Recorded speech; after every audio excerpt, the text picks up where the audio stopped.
जय श्री गणेश। नमस्कार, मैं आचार्य संजय द्विवेदी। मेरे समस्त प्रबुद्ध दर्शकों का मेरे चैनल पर हार्दिक स्वागत है। प्रिय दर्शकों, आज मैं धनु राशि का मार्च 2025 का मासिक राशि फल लेकर आपके सम्मुख उपस्थित हूं। मार्च 2025 धनु राशि के जातकों के लिए किस प्रकार का फल देने वाला है, किन भाव में वृद्धि होगी, जिस समय आपके लिए कार्य क्षेत्र में कितनी उन्नति कराने वाला होगा, धन का कितना लाभ कराने वाला होगा, भाग्य का कितना साथ दिलाने वाला होगा, वैवाहिक तथा प्रेम संबंध कैसे रहने वाले हैं, ज्ञान शिक्षा स्वास्थ्य का भाव कितना प्रबल होगा, संतान पक्ष कितना बलवान होगा, कितने अवसर आपको प्राप्त हो सकते हैं, सुख समृद्धि में कितनी वृद्धि का योग बन रहा है, अथवा कहीं पर कोई समस्या तो उसका क्या निराकरण। संपूर्ण विश्लेषण मैं पूर्ण तर्क के साथ करने जा रहा हूं।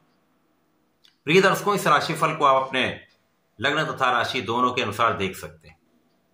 धनु राशि के लिए यदि हम अवलोकन करें तो आपके तृतीय भाव में शनि और सूर्यदेव का गोचर चल रहा होगा। आपके चतुर्थ भाव में राहु के साथ शुक्राचार्य तथा बुध का गोचर होगा। इसी प्रकार से आपके लिए षष्ठम भाव में आपके षष्ठम भाव में गुरुदेव बृहस्पति का गोचर चल रहा है। आपके सप्तम भाव में मंगल होंगे। आपके दसम भाव में केतु का गोचर चल रहा होगा। इस माह का पहला परिवर्तन सूर्यदेव का है, जब सूर्यदेव 14 मार्च को राशि परिवर्तन करके चतुर्थ भाव में प्रवेश करेंगे। या पर 4 ग्रहों का योग बनेगा, राहु, सूर्य, बुध और शुक्राचार्य।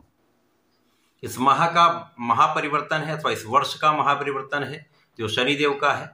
शनिदेव 29 मार्च को राशि परिवर्तन करके चतुर्थ भाव में प्रवेश करेंगे, जहां पर 5 ग्रहों का योग बन जाएगा।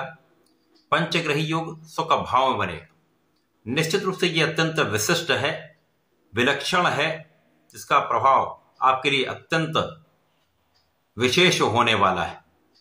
अब शनिदेव का जब आपके चतुर्थ भाव में प्रवेश होगा तो 29 मार्च से ही आपके लिए ढैया का आरंभ भी हो जाएगा। मार्च माह के प्रारंभ से ही मंगल की सीधी दृष्टि का प्रभाव लग्न पर है। मंगल और गुरु अतिमित्र के भाव में होते हुए मंगल का प्रभाव जब आपके व्यक्तित्व पर होगा, आपके लग्न पर होगा, आपके शरीर पर होगा, जिसके कारण आप श्रेष्ठ ऊर्जा के प्रभाव में रहेंगे। ऊर्जा का सकारात्मक लाभ आपको प्राप्त होगा। आप ऊर्जावान होंगे तो आपके कार्य क्षेत्र में निश्चित रूप से प्रगति होगी। आप संपूर्ण परिश्रम कर पाएंगे और परिश्रम का लाभ भी आप ले पाएंगे। इस माह में जो सर्वश्रेष्ठ भाव है वो आपका दसम भाव रहने वाला है, जहां पर सर्वाधिक ग्रहों का प्रभाव प्राप्त हो रहा है। जहां पर मंगल का प्रभाव होगा, जहां पर गुरु का भी प्रभाव होगा जो लग्नेश हैं। इसी प्रकार से राहु, बुध और शुक्राचार्य का प्रभाव भी प्रारंभिक समय से ही आपके दसम भाव पर होगा, जिसके कारण यह भाव अत्यंत प्रबल रहने वाला है। अब आपका यहां पर व्यक्तित्व भी विस्तृत है, आप ज्ञानवान हैं, क्षमतावान हैं तथा धनु राशि के जातक फोकस्ड होते हैं, अपने लक्ष्य के प्रति जागृत रहते हैं, प्रयास करते रहते हैं, मन का विचलन इतना नहीं होता। तो निश्चित रूप से यह आपके लिए अत्यंत विशिष्ट समय है जब कार्य क्षेत्र आपका विस्तृत होगा। यहां पर किसी प्रकार का कोई संदेह नहीं। जो जातक विदेश में रहकर कार्य कर रहे हैं, विदेश में रहकर व्यापार कर रहे हैं, विदेश से संबंधित होकर किसी कार्य में हैं अथवा विदेश सेवाओं में, उनके लिए बड़ा अवसर यहां पर प्राप्त हो रहा है।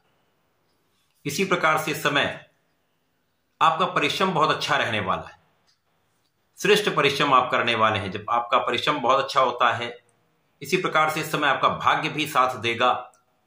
श्रेष्ठ लाभ आपको मिल इसलिए रहा है क्योंकि शनिदेव की राशि में शनिदेव अत्यंत प्रबल अवस्था में पराक्रम के भाव में है। सूर्यदेव अपनी राशि को देख रहे हैं, और जैसा कि ज्योतिष का नियम है, जो ग्रह अपनी राशि को, अपने भाव को देखता है, उस भाव के प्रभाव को कई सौ गुना प्रबल कर देता है। अब शनि सूर्य का प्रभाव आपको भाग्यशाली बनाने वाला है, आपको महाभाग्य का साथ देने वाला है, तथा आपके प्रभाव से, आपकी क्षमता से, आपकी योग्यता से आपको संपूर्ण लाभ आपके क्षेत्र में प्राप्त होगा। चाहे वो व्यापारिक क्षेत्र हो, नौकरी का क्षेत्र हो अथवा आपका अपना प्रोफेशन। विदेश में रहने वाले जातकों के लिए कुछ बड़े अवसर यहां पर प्राप्त होंगे। जैसे जैसे माह आगे बढ़ेगा आपके लिए विशिष्टता यहां पर बढ़ती जाएगी। गुरुदेव आपके षष्ठम भाव में है तो शत्रुओं का प्रभाव होगा, रोगों का प्रभाव होगा। यद्यपि जो जातक वृद्धावस्था में है अथवा जिनकी कुछ आयु अधिक हो चुकी है, उनको सजग इसलिए रहना होगा क्योंकि कुछ बड़े रोग जैसे हैं, शुगर है, बीपी का समस्या है, यदि ऐसी समस्याएं हैं तो यहाँ पर आपको सावधान रहना चाहिए, अपने खाने पीने पर नियंत्रण रखना चाहिए तथा योगा प्राणायाम करना चाहिए, अपने फिटनेस को एक्टिवेटेड रखें। इस समय में आपकी कानूनी समस्याओं में आपका पक्ष बलवान होगा तथा धन का विशेष लाभ इस माह में आपको प्राप्त निश्चित रूप से होगा। अब जैसे जैसे ये माह आगे बढ़ेगा तो सूर्य का परिवर्तन आपके चतुर्थ भाव में हो जाएगा। सूर्यदेव जो कि राजा हैं, राजा होकर केंद्र के भाव में आ जाएंगे। यहाँ पर ये मित्र की राशि में होंगे, गुरुदेव की राशि में होंगे और ये यहां से सीधी दृष्टि का प्रभाव आपके कार्यक्षेत्र पर डालेंगे। कार्यक्षेत्र पर मित्र की राशि है, जहां पर उस भाव के स्वामी की दृष्टि का प्रभाव है, राहु का भी प्रभाव तथा शुक्राचार्य की दृष्टि का प्रभाव है। अब आपका चतुर्थ भाव अत्यंत प्रबल होगा। चतुर्थ भाव जो कि सुखों का भाव है, सुख समृद्धि ऐश्वर्य वैभव भूमि भवन वाहन जनता माता का भाव है, ये सामाजिक कार्यों का भाव है। इसी प्रकार से इनका संपूर्ण प्रभाव सीधी दृष्टि का दशम भाव कार्य क्षेत्र पर है। तो जब बड़े ग्रहों का प्रभाव किसी क्षेत्र पर पड़ता है तो वो विशिष्ट हो जाता है, तो कार्य क्षेत्र विस्तृत होगा, यहां पर कोई संदेह नहीं।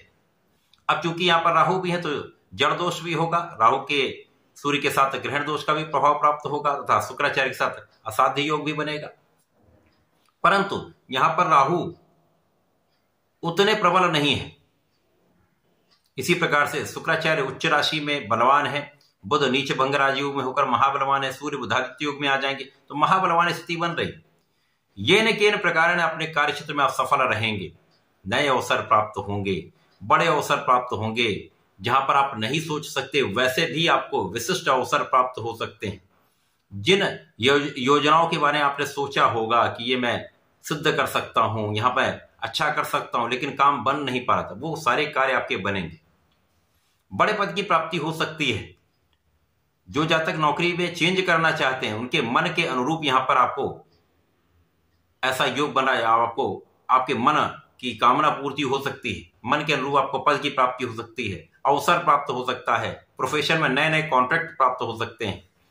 विशेष रूप से वे जातक जो कला क्षेत्र में हैं, नए अवसर, नए कॉन्ट्रैक्ट, नया प्रभाव, नई सफलता यहां पर निश्चित रूप से प्राप्त होगी। बड़ी सफलता की प्राप्ति का योग बनता है। लेकिन यहां पर सजग आपको इसलिए भी रहना होगा कि जहां पर बड़ा यश मिलता है, बड़ा लाभ मिलता है, वहां पर ओवर कॉन्फिडेंस भी बढ़ जाता है, क्योंकि आत्मबल के कारक सूर्य हैं। जब ग्रहण लगे तो ये या तो आपका कॉन्फिडेंस लो हो जाता है अथवा ओवर कॉन्फिडेंस हो जाता है। यहां आपको बहुत सावधान रहना होगा, वाणी पर नियंत्रण रखना होगा। कोई भी कार्य करना है या कोई बड़ा डिसीजन लेना, बहुत विचार करके, सोच विचार कर, मनन करके, मंथन करके तब आप उस पर कार्य करें, सफलता निश्चित मिलेगी। राहु बुध के साथ ये जो समय होता है, इसमें यदि आपने विचार नहीं किया तो समस्या आ सकती है, परंतु यदि आप सोच विचार कर कार्य करें तो यही आपका कूटनीतिक भाव प्रबल हो जाएगा, आपका बुद्धि का बल श्रेष्ठ हो जाएगा, संपूर्ण सफलता मिलेगी। और रवि शुक्र योग, महालक्ष्मी योग का प्रभाव सुख साधन बढ़ाएगा, धन संपदा का अर्जन कराएगा, भूमि भवन वाहन का लाभ देगा। अचानक ही आपके लिए गाड़ी आ सकती, अचानक आपके भूमि का योग बन सकता है, अचानक ही आपका घर बन सकता है, ऐसे योग बन सकते हैं। इसी प्रकार से जब शनिदेव यहां पर पदार्पण करेंगे आपके चतुर्थ भाव में तो ढैया तो आरंभ होगी, लेकिन चतुर्थ भाव की ढैया विशिष्ट होती। कार्य क्षेत्र पर सीधी दृष्टि का प्रभाव होता है, जिसके कारण कार्य क्षेत्र में तो आपको ये सफल बनाएंगे ही बनाएंगे, संघर्ष कराएंगे, यहां पर कोई संदेह नहीं। शनिदेव आएंगे, संघर्ष कराएंगे, बहुत कुछ सिखाएंगे, बहुत ऊंचाई पर पहुंचाएंगे, बहुत लाभ कराएंगे, जीवन के सब सुख देंगे।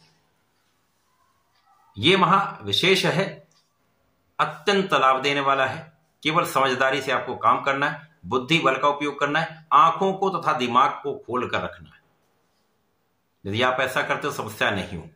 इस पूरे माह में आपको गणपति जी की आराधना करनी चाहिए, ओम गंग गणपतये नमः का जप करना चाहिए, संकरनासन गणेशोत्तम का पाठ करना चाहिए तथा प्रत्येक गुरुवार को यदि विष्णु सहस्त्रनाम का पठन कर लिया या आपने सुन भी लिया, सर्वश्रेष्ठ लाभ मिलेगा, सब काम बन जाए। तो ऐसा करके इसका लाभ लें। धन्यवाद, नमस्कार।